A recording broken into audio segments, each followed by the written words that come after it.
Indirect ಗೆ ಮಾಡಬೇಕಾದ್ರೆ rules ಏನು ಅಂತ ಫಸ್ಟ್ ಸ್ಪೀಕರ್ ನೋಡ್ಬೇಕು. ಸ್ಪೀಕರ್ ಯಾರು ಅಂತ ನೋಡ್ಬೇಕು ಅಲ್ಲಿ ಸೆಂಟೆನ್ಸ್ ಅಲ್ಲಿ. ಆಫ್ಟರ್ ವರ್ಡ್ಸ್ ರಿಪೋರ್ಟಿಂಗ್ ವರ್ಬ್ ಯಾವುದು ಅಂತ ನೋಡ್ಬೇಕು. ನೆಕ್ಸ್ಟ್ ಲಿಸನರ್ ಏನು ಅಂತ ನೋಡ್ಬೇಕು. ಲಿಸನರ್ ಯಾರು ಅಂತ ನೋಡ್ಬೇಕು. ನೆಕ್ಸ್ಟ್ ಲಿಂಕಿಂಗ್ ವರ್ಡ್ ನೋಡ್ಬೇಕು. Next pronoun change. Next verb change.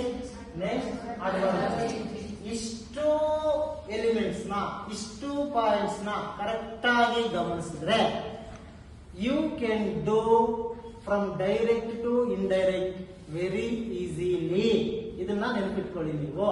ಹಾಗಾದ್ರೆ ಒಂದು ಪ್ರಾಕ್ಟಿಕಲ್ ಆಗಿ ಒಂದು ಸೆಂಟೆನ್ಸ್ ಮಾಡೋಣ. So the inspector shed. The inspector, ಇಲ್ಲಿ ಸ್ಪೀಕರ್ ಯಾರಾಗ್ತಾರೆ? ಇನ್ಸ್ಪೆಕ್ಟರ್. ಇನ್ಸ್ಪೆಕ್ಟರ್. ಸೆಡ್ ಅನ್ನೋದು ಏನಾಗುತ್ತೆ ಅವಾಗ? Reporting verb. ಓಕೆ, ಕಾಮ ಈ ಕಡೆ ಇರೋದು ರಿಪೋರ್ಟಿಂಗ್ ವರ್ಬ್. ಕಾಮ ಈ ಕಡೆ ಇರೋದಂದ್ರೆ ಇನ್ವರ್ಟೆಡ್ ಕಾಮರ್ಸ್ ಒಳಗಡೆ ಇರ್ತಕ್ಕಂಥದ್ದು ರಿಪೋರ್ಟೆಡ್ ವರ್ಬ್ ಅಂತ ಕರಿತೀವಿ. This is very very important. So ಯಾವಾಗ ಈ ರಿಪೋರ್ಟೆಡ್ ವರ್ಬ್ ಚೇಂಜ್ ಆಗಲ್ಲ ಅಂದ್ರೆ, ಯಾವಾಗ ಚೇಂಜ್ ಆಗಲ್ಲ ಅಂದ್ರೆ ಈ ರಿಪೋರ್ಟಿಂಗ್ ವರ್ಬ್ ವಿಲ್ ಸೇ ಅಂದ್ರೆ ಫ್ಯೂಚರ್ ಅಲ್ಲಿ ಅಥವಾ ಪ್ರೆಸೆಂಟ್ ಅಲ್ಲಿ ಸೇಸ್ ಅಂತ ಬಂದಾಗ ಇಲ್ಲಿರ್ತಕ್ಕಂಥ ವರ್ಬ್ ಮಾತ್ರ ಚೇಂಜ್ ಆಗಲ್ಲ. ವರ್ಬ್ ಮಾತ್ರ ಚೇಂಜ್ ಆಗಲ್ಲ, ಪ್ರೊನೌನ್ ಚೇಂಜ್ ಆಗುತ್ತೆ, adverb change. Have you understood now? ಅರ್ಥ ಆಗ್ತಿದೆಯಾ? ಈಗ ಒಂದು ಪ್ರಾಕ್ಟಿಕಲ್ ಆಗಿ ನೋಡೋಣ. ಸೊ ದ ಸ್ಪೀಕರ್ ಯಾರು?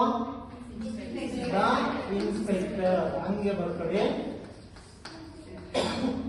ಸೆಡ್ ಅಂತ ಇದೆ. ಸೆಡ್ ಅಂತ ಇದೆ.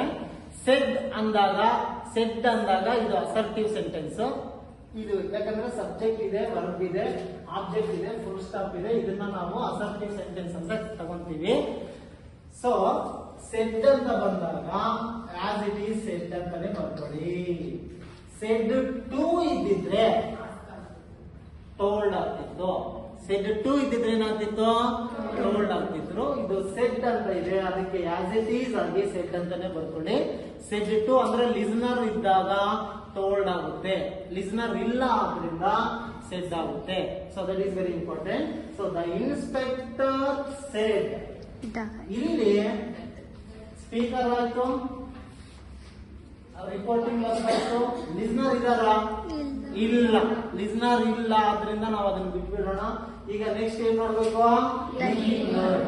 ಅಸರ್ಟಿವ್ ಸೆಂಟೆನ್ಸ್ ಗೆ ಲಿಂಕಿಂಗ್ ವರ್ಡ್ ಬಂದ್ಬಿಟ್ಟು ದಟ್ ಅಂತ ಬರ್ಕೋಬೇಕು. What is the linking word for assertive sentence? That. So assertive ಗೆ ಲಿಂಕಿಂಗ್ ವರ್ಡ್ ಬಂದ್ಬಿಟ್ಟು, so linking word that.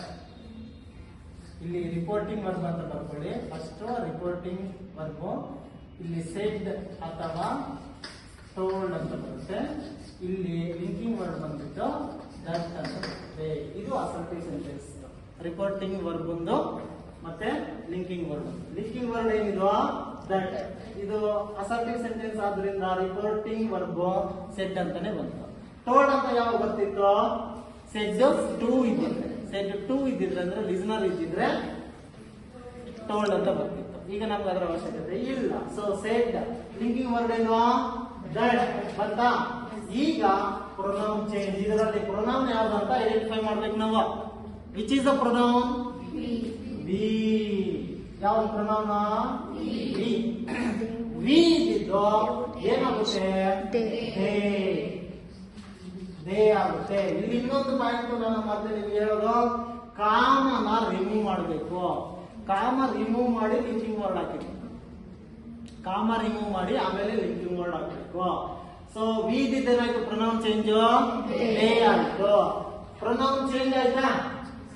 Next ಏನ್ ಚೇಂಜ್? Verb change. ವರ್ಬ್ ಯಾವ್ದು ಇದ್ರಲ್ಲಿ? ಕ್ಯಾಚ್. ವಿಲ್ ಕ್ಯಾಚ್ ಇದೆಯಲ್ಲ. ಸೊ ಎರಡು ವರ್ಬ್ಗಳಿದೆ ಇಲ್ಲಿ. ಎರಡು ವರ್ಬ್ಗಳಿದೆ. ಒಂದು ಹೆಲ್ಪಿಂಗ್ ವರ್ಬ್, ಇನ್ನೊಂದು main verb. Helping verb main verb ಎರಡಿದ್ದಾಗ ಒಂದು ವರ್ಬ್ ಮಾತ್ರ ಚೇಂಜ್ ಆಗುತ್ತೆ, ಇನ್ನೊಂದು ವರ್ಬ್ ಚೇಂಜ್ ಆಗಲ್ಲ. ಮತ್ತೆ ಯಾವ್ದು ಚೇಂಜ್ ಮಾಡೋಣ ಸರ್? ವುಡ್. ವಿಲ್ ನ ಯಾವ್ದು ಚೇಂಜ್ ಮಾಡೋಣ? ವಿಲ್ ಚೇಂಜ್ ಮಾಡೋಣ. ವಿಲ್ ಇದ್ದಿದ್ದು ಏನಾಗುತ್ತೆ? ವುಡ್. ವುಡ್ ಆಗುತ್ತೆ. ವಿಲ್ ಇದ್ದಿದ್ದು ವುಡ್ ಆಗುತ್ತೆ. ಕ್ಯಾಚ್ ಇದ್ದಿದ್ದು ಕ್ಯಾಚ್. Catch. ಯಾಕಂದ್ರೆ ಒಂದು ಚೇಂಜ್ ಮಾಡಿದ್ರೆ ಇನ್ನೊಂದು ಹಾಗೆ. ಚೇಂಜ್ ಆಗುತ್ತೆ, ಆಗಲ್ವಾ? ಆಗಲ್ಲ. ಸೊ ಆಗಲ್ಲ. ಆದ್ರಿಂದ they would catch. Next verb change ಆಯ್ತಾ? ಅಡ್ವರ್ಬ್ ಇದೆಯಾ ಇದರಲ್ಲಿ? ಇದೆ, ಸೂನ್ ಅನ್ನೋದಿದೆ. The thief. The thief noun ಆದ್ರಿಂದ ಅದು ಚೇಂಜ್ ಆಗಲ್ಲ, ಹಂಗೆ ಇರುತ್ತೆ. ಸೊ ಥೀಫ್ ಸೂನ್ ಇದ್ದಿದ್ದು ಏನಾಗುತ್ತೆ ಅಂದ್ರೆ ದೆನ್ ಆಗುತ್ತೆ. ನಮ್ಗಿದ್ರು ದೆನ್ ಆಗುತ್ತೆ, ಸೂನ್ ಇದ್ರು ಕೂಡ ದೆನ್ ಆಗುತ್ತೆ. Any doubts? No sir. ಅರ್ಥ ಇದೆ ಈಗ? Yes sir. ಸೊ ಅಥವಾ ಇಮ್ಮಿಡಿಯೇಟ್ಲಿ ಅಂತ